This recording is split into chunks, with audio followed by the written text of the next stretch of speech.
Amazing Grace by Mary Hoffman and Carolina Birch. Grace was a girl who loved stories. She didn't mind if they were read to her or told to her or made up in her own head. She didn't care if they were from books or on TV or in films or on the video or out of Nana's long memory. Grace just loved stories. And after she had heard them, or sometimes while they were still going on, Grace would act them out, and she always gave herself the most exciting parts. Grace went into battle as Joan of Arc and wove a wicked web as Anansi, the Spider-Man. She hid inside the wooden horse at the gates of Troy. She crossed the Alps with Hannibal and 100 elephants. She sailed the 7 seas with a peg leg and a parrot. She was Hiawatha, sitting by the shining big sea water, and Mowgli in the back garden jungle. But most of all, Grace loved to act pantomimes. She liked to be Dick Whittington, turning to hear the bells of the London Tower, or Aladdin, rubbing the magic lamp. The best characters in pantomimes were boys, but Grace played them anyway. When there was no one else around, Grace played all the parts herself. She was a cast of thousands. Paw Paw the cat usually helped out. And sometimes she could persuade her Ma and Nana to join in, when they weren't too busy. Then she was Dr. Grace, and their lives were in her hands. One day at school, her teacher said they were going to do the play of Peter Pan. Grace put her hand up to be Peter Pan. "You can't be called Peter," said Raj. "That's a boy's name." But Grace kept her hand up. "You can't be Peter Pan," whispered Natalie. "He wasn't black." But Grace kept her hand up. "All right," said the teacher. "Lots of you want to be Peter Pan, so we'll have to have auditions. We'll choose the parts next Monday." When Grace got home, she seemed rather sad. "What's the matter?" asked Ma. "Raj said I couldn't be Peter Pan because I'm a girl." "Well, that just shows how much Ra knows about it," said Ma. "Peter Pan is always played by a girl." Grace cheered up. But then later she remembered something else. "Natalie said that I can't be Peter Pan because I'm black," she said. Ma started to get angry, but Nana stopped her. "It seems that Natalie is another one who don't know nothing," she said. "You can be anything you want, Grace, if you put your mind to it."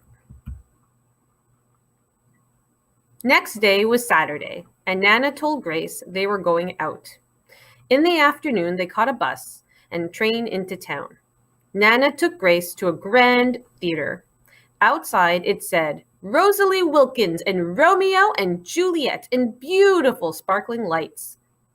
"Are we going to the ballet, Nana?" Grace asked. "We are, honey. But I want you to look at these pictures first." Nana showed Grace some photographs of a beautiful young girl dancer in a tutu.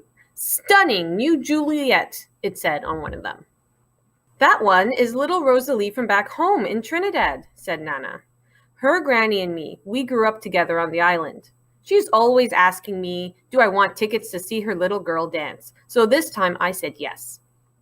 After the ballet, Grace played the part of Juliet, dancing around her room in her imaginary tutu. "I can be anything I want," she thought. "I can even be Peter Pan." On Monday, they had the auditions. The teacher let the class vote on the different parts. Raj was chosen to play Captain Hook. Natalie was going to be Wendy. Then they had to choose Peter Pan. Grace knew exactly what to do and all the words to say. It was a part that she had often played at home. All the children voted for her.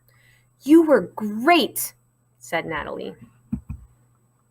The play was a great success, and Grace was an amazing Peter Pan. After it was all over, she said, "I feel as if I could fly all the way home." "You probably could," said Ma. "Yes," said Nana. "If Grace put her minds to it, she can do anything she wants." Let's think about this story. So there's a lot to think about when it comes to this story, but I chose 3 questions. But you can think of other questions or other things that you think are important about the story. So my 3 questions to you are this. Which virtues is Grace practicing when she decides to audition for the Peter Pan role, despite the fact that other students in the class said she should not because of what she looks like and because she's a girl? Personally, I think she's displaying courage, self-determination, honesty, respect for herself, love for herself and for her culture and who she is. Can you think of any others? Question number 2. When we see another student saying hurtful things towards someone else because of what they look like, what can you do about it? Should you sit back and pretend like you didn't see anything? Should you tell the teacher?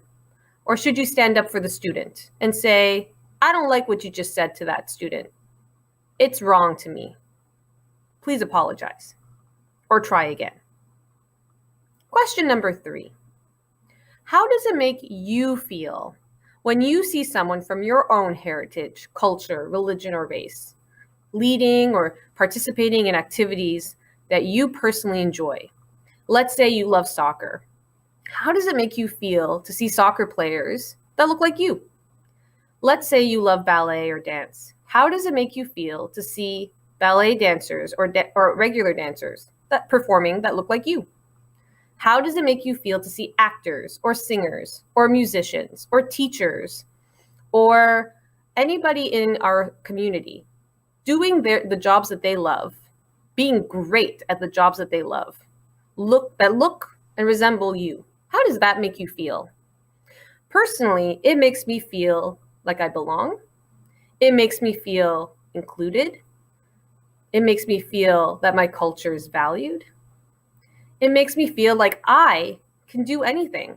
That if I wanted to do that job or I want to participate in that activity, I could, because other people are leading the way for me.